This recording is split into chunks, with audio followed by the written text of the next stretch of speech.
Salut les gens! Et oui, comme on va très bientôt fêter les 45 ans de 2001, l'Odyssée de l'espace, je me suis dit qu'il était grand temps pour moi d'en parler. Et je sais très bien qu'une grande majorité d'entre vous l'ont déjà vu, mais croyez-moi, c'est pas le cas de tout le monde. Et pire, il m'est arrivé de tomber sur ce genre de critique.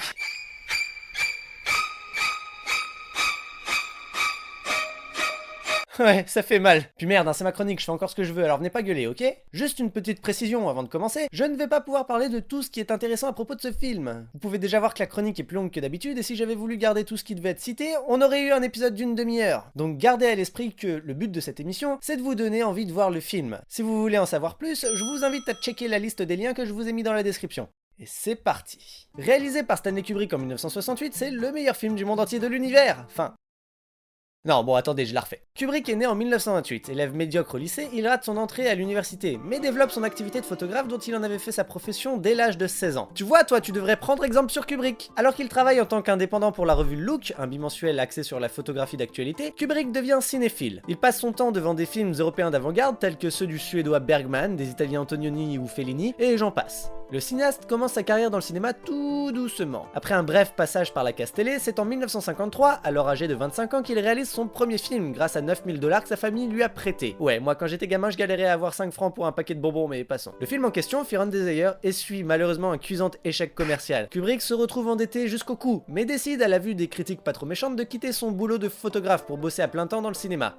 Et des couilles, ça il en avait. Il faut savoir que c'est un mec qui fait tout dans ses productions. Réalisateur bien sûr, mais aussi directeur photo, scénariste, monteur, producteur. C'est un gars qui aime toucher à tout, et qui peut parfois se révéler être un gros connard quand il faut déléguer. Par exemple, Yann Arland, lui là avec sa bonne bouille, raconte dans son livre Stanley Kubrick une vie en images que ce dernier pouvait être assez tyrannique sur ses tournages, allant même jusqu'à menacer son chef opérateur de licenciement si celui-ci ne faisait pas les choses exactement comme Kubrick les lui demandait. Yann Arland a été assistant réel du gars sur l'un de ses films et accessoirement son beau-frère, donc il devait savoir de quoi il parlait. Mais hé, c'est bon, on parle du mec qui nous a pondu ça.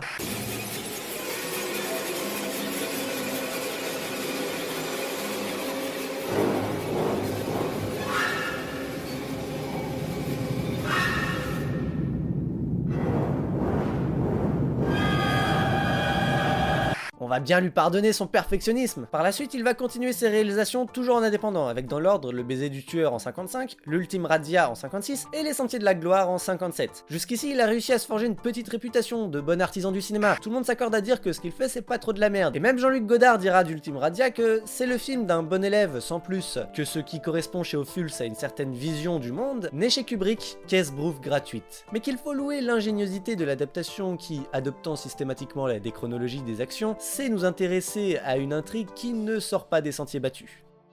En gros, il essaye de dire que c'est bien. D'ailleurs, vous pourrez trouver cette citation dans le livre intitulé Jean-Luc Godard par Jean-Luc Godard, c'est pas une blague, c'est celui-là, avec Jean-Luc Godard en couverture, édité par les Cahiers du cinéma et pour la modique somme de 40 €. Le salaud. Puis vient en 1960 Spartacus. Énorme succès commercial et critique, c'est avec ce film que Kubrick va se forger sa réputation, alors que lui-même le déteste. Faut vraiment le faire. S'en suivront des films tous plus cultes les uns que les autres, avec Lolita, Dr. Folamour, Orange Mécanique, Barry Lyndon, Shining, Full Metal Jacket, Eyes Wide Shut, et bien sûr, au milieu de ce paysage de malade, la montagne, 2001, l'Odyssée de l'espace. Le cinéaste mourra des suites d'une crise cardiaque en pleine post-production de son Eyes Wide Shut, laissant certains en profiter pour dire que le Final Cut n'étant pas de Kubrick, on ne peut pas considérer ce film comme un Kubrick. Voilà! Ouais, c'était une grosse intro, je sais. C'est l'heure du pitch.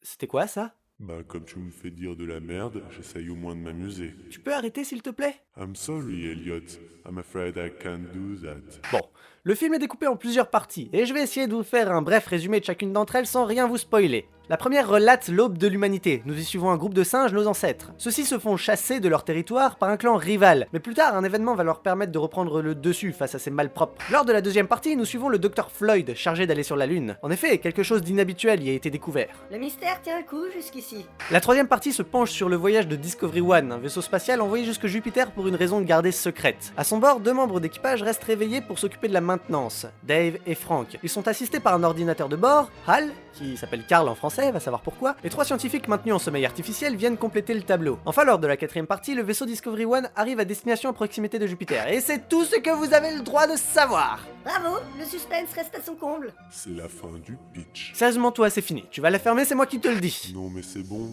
je déconnais. Écoute, Elliot, je sens que tu es contrarié. Ne fais pas ça, Elliot. Écoute, Elliot, ne fais pas ça. Je vais vous chanter une chanson. Au clair de la lune, mon ami Pierrot, prête-moi ta plume pour écrire un mot. Ma chandelle est morte, je n'ai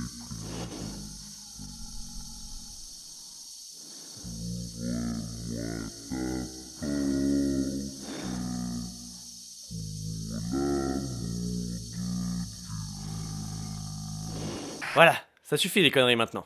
Pourquoi vous voulez pas voir ce film? Mais on t'a dit qu'on l'a déjà vu, c'est bon quoi, on l'adore. Ouais non mais regarde ça, ça et ça.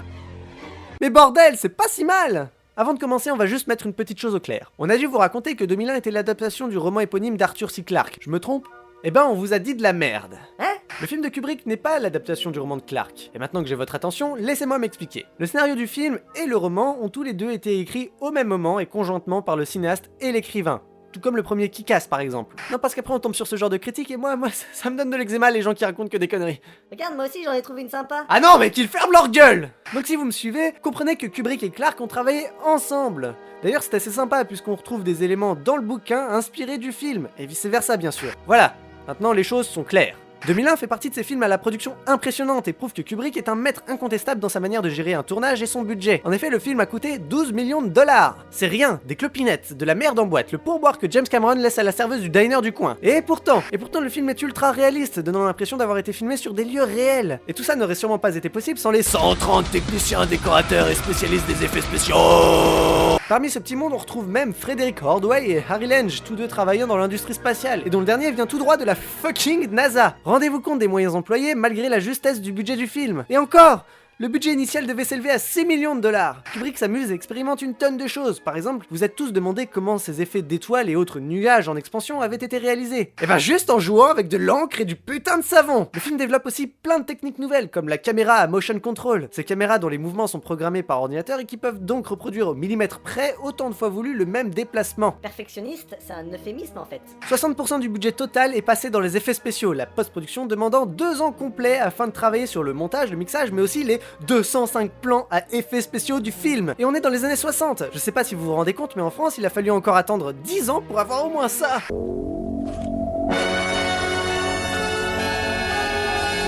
Ils sont forts ces Américains. Pour vous donner une idée du travail titanesque que certains plans ont demandé, Kubrick a filmé dans un premier temps une planche de bois foutue je sais pas trop comment pour faire cette étrange texture qui avance vers nous, puis les prismes sur lesquels étaient projetées ces sortes de visions kaléidoscopiques. Sauf que, juste une face était filmée à la fois. En gros, projeter sur une première face, filmer la scène, décaler le projecteur, replacer la caméra, resynchroniser les pellicules caméra et projecteur à l'image près et recommencer l'opération pour autant de faces qu'il apparaît à l'écran.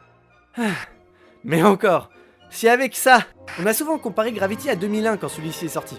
Mais non, là vous n'y êtes pas du tout. On peut pas comparer ces deux films juste en se basant sur la débauche d'effets spéciaux et leur approche scientifique similaire. Parce que 2001 est un putain de film métaphysique et ça, c'est cool. Et oui, plus qu'un film de science-fiction avec des extraterrestres, c'est surtout un film qui va vous faire réfléchir, mais d'une force. Surtout le sens de la vie, de votre vie, sur les mystères de l'univers, pourquoi ce monolithe, pourquoi ce bébé, pourquoi ces prismes bizarres, pourquoi il arrive dans cet endroit à la fois étrange et familier, pourquoi j'arrive pas à m'arrêter, pourquoi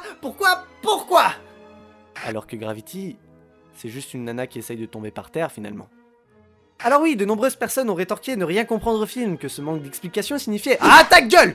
Les mecs, c'est fait exprès, ok ?